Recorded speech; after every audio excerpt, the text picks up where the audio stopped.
Say yes to the dress, at Zehrs Stanley Park. A group of Zehrs colleagues hold up some of the prom dresses that were available for donation. Imagine stepping into a prom boutique where every dress sparkles with possibility, and every suit promises a night of celebration, all without a price tag. That's exactly what Zehrs Stanley Park in Kitchener, Ontario brought to life with their recent prom donation event. Inspired by a group of parents who had been running a similar event for years at a local mall, the team at Zehrs decided to create an opportunity for students to receive an outfit for prom at no cost to the family. The community was so grateful for the opportunity, recalls Cheryl Smigelski, Floral Manager, who spearheaded the project. This inspired her to bring the same spirit of generosity to Kitchener. The call went out for donations of dresses, shoes, suits, and all things prom-related. The response was overwhelming. The store's community room was transformed into a prom wonderland. Dresses were displayed on racks by size, shoes neatly arranged, and jewelry sparkling on tables. "We decorated the room like a prom," Cheryl explains, with punch, snacks, colored plates, cups, and napkins. To make the experience even more special, local hair and nail salons even donated gift cards, adding an extra touch of glamour. Sunnyside School played a crucial role, with students helping to organize donations. In return, they were each gifted an outfit for their grade 8 graduation. "They told me it was way better than the end-of-the-year school trip," she laughs. "They all said they want to come back next year and help." The word was spread through local high schools and middle schools, distributing flyers with the event's dates and times. After reaching out to a few local news outlets, CTV News Kitchener covered the event, and sparked a ton of donations to roll in. Students from as far as Guelph and Cambridge flocked to Zehrs Stanley Park, some even from universities. With more than 800 items donated, the team was ready to make dreams come true. The experience was deeply moving. Everyone was so excited when the students found an outfit that they liked. "It was one of the most rewarding events that I have done in my 34 years with the company," Cheryl shares. The team even incorporated a "say yes to the dress" moment, complete with enthusiastic volunteers. Despite the challenges of getting the word out initially, the event was a success. A dedicated team of 5 team members worked tirelessly for months, supported by store managers and weekly check-ins with Store Manager Maddison Meyers.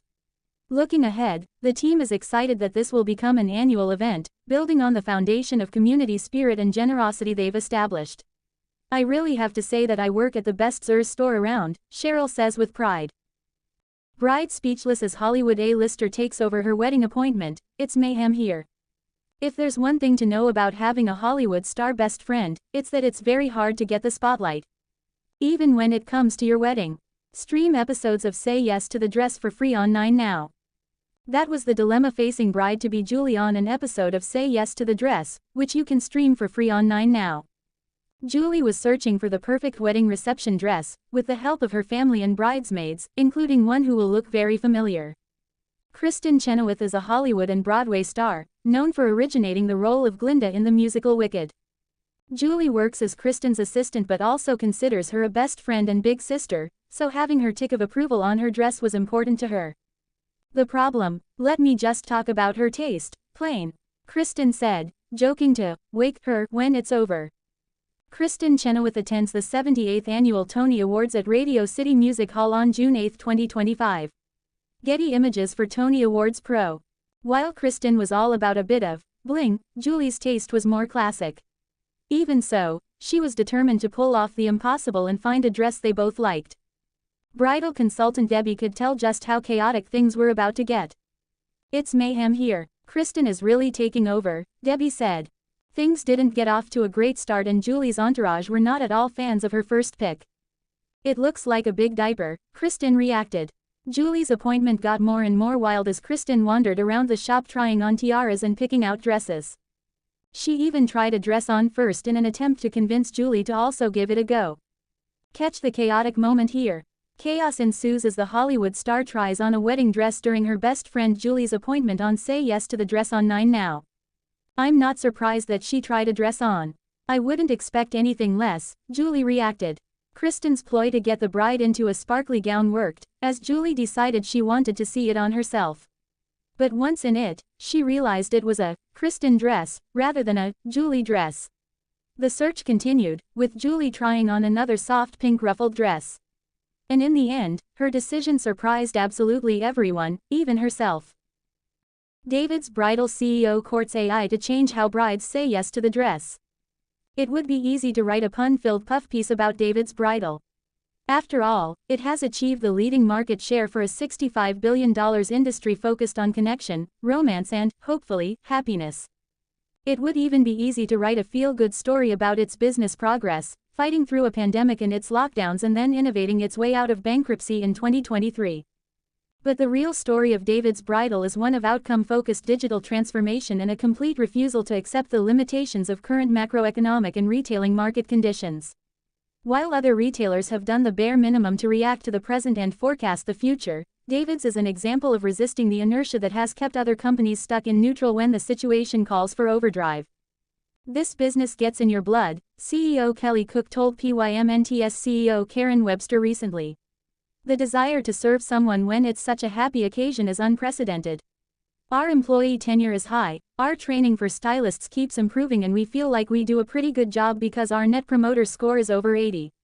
We keep evolving because the customer keeps evolving." Cook's interview with Webster comes on the heels of a flurry of major announcements, brand repositioning and product expansion. It started in early March, when Cook was promoted to CEO and David's launched its Aisle-to-Algorithm initiative, enabled by Shopify's technology. That initiative integrates retail, media, and wedding planning to reshape how brides and wedding vendors interact across digital and physical touchpoints. At its core, the initiative leverages generative artificial intelligence (Gen AI) to personalize the wedding experience, using David's first-party data from over 300 million digital visits annually. Aisles to Action. Central to this strategy is the recently launched Pearl Retail Media Network, an AI-powered platform enabling highly targeted advertising for wedding vendors and related brands. This initiative was bolstered by the acquisition of Love Stories TV, now branded Love Stories by David's, expanding the company's digital media and content reach. Under this new approach, David's Bridal will expand into additional retail categories, such as menswear, swimwear, luxury gowns and couture. But Cook said it will not detract from maintaining its established strengths in wedding dresses, a category in which it sells nearly one-third of all dresses in the U.S. The company has 190 retail locations in North America. The company is also enhancing its personalized planning services, introducing an AI-powered platform designed to simplify wedding task management and vendor discovery. By combining tailored customer journeys with data-driven matchmaking tools, Cook said David's aims to cement its position as a dominant technology, media and retail presence in the wedding industry, supported by recently secured growth capital intended to accelerate its digital transformation. 100% of our emails are all AI-generated now, Cook told Webster. "We have so much information between that and machine learning that I think we need to expand the talent base that is actually looking at it and learning from it, because you still need humans." But just as the company has reacted to AI by putting a unique stamp on it, David's has reacted to other disruptions with similar innovations and no-nonsense business sense. Tariffs from China causing uncertainty. Cook says the company has already moved its manufacturing to less vulnerable countries. It has also made bold moves to address competition, distribution and even its product mix. Anywhere commerce. Case in point. In December, the company made headlines with its announcement to deliver on-demand dresses via DoorDash, a move that Cook says is emblematic of its anywhere commerce strategy.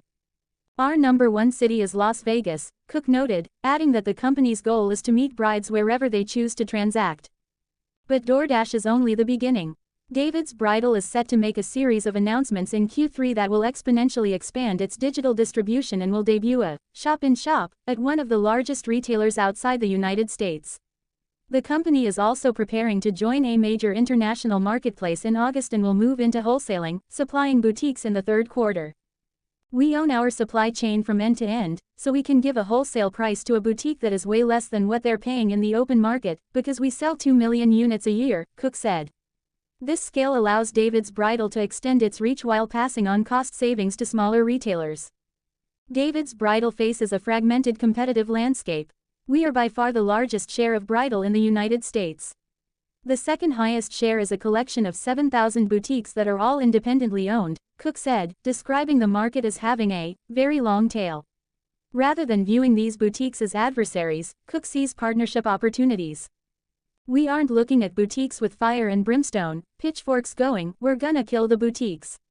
"That's not really our strategy," she told Webster. "Our strategy is, how do we partner with these boutiques to serve brides?"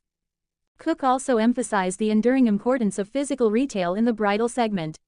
90% of all brides want to go into a physical store, because fit is everything. "And that's what David's is known for," she said, suggesting that the tactile, emotional nature of wedding dress shopping makes the sector Amazon-resistant, at least for now. Serving every occasion, David's Bridal has evolved its product mix to reflect the changing demographics and preferences of brides and their families. The average age of a first-time bride is now 28, with second-time brides averaging 40. "We've got this massive range of options for brides, because it's not just their age. Age can be just a number," Cook said. The company's offerings have expanded to serve everyone from mothers of the bride, who range in age from 38 to 70, to grandmothers and guests. A surprising data point led to a strategic shift. "Over 20% of our prom dresses were being bought as mother of the bride dresses," Cook said. This insight prompted David's Bridal to diversify its designs for mothers, offering everything from youthful, sparkly dresses to more traditional pantsuits. "If a grandmother wants to wear a sequined dress, we have that as well," Cook said, highlighting the brand's commitment to inclusivity and personalization. The company also recognizes that weddings are now multi-event affairs, with brides and guests seeking distinct outfits for rehearsal dinners, after parties, receptions and brunches. "It's about her dream. If she wants to rip off her gown after she's kissed and go down in a mini skirt, great. Let's go. More power to you, baby," Cook said, underscoring the brand's flexibility. Historically, bridal retail has been a one-and-done business, but David's is leveraging data and loyalty to drive repeat engagement. Cook described the company's Diamond Loyalty program, which was inspired by two pandemic-era insights. 62% of women attending a wedding as a guest buy something new to wear, and financial anxiety is a major concern for brides. If a bride is inviting 200 people to her wedding, 100 of them are women, and 62 of those women are buying a new dress, and we sell those dresses, why don't we give the bride the credit for a dress that's being purchased by a guest from David's going to her wedding?" she asked. This crowdsourced loyalty program allows brides to earn points when their guests buy dresses for the wedding, with rewards such as a free honeymoon. "We launched that at the end of 2021. We've got 3 million plus members. We've given away 1,000 honeymoons," Cook said. Notably, about 20% of brides remain in David's bridal purchase funnel for multiple years, a significant increase in customer retention for the category. Navigating a softening economy. As economic headwinds gather, Cook remains pragmatic. She acknowledges the financial anxiety facing brides and their families, noting that the average wedding now costs around $37,500. David's Bridal's scale and supply chain control allow it to offer competitive pricing, both to end consumers and wholesale partners, which Cook sees as a buffer against economic softness. "We learned that financial anxiety was their number one problem for 18 months. How the heck am I going to have my dream at this price?" Cook said. The company's strategy is to put ourselves into that moment to serve her, whether through affordability, accessibility or emotional support. Because in a sector defined by tradition and emotion, David's Bridal is betting that data-driven innovation and an expansive, omnipresent distribution model will keep it at the center of the wedding economy, even as the landscape, the economy, and the bride continue to shift.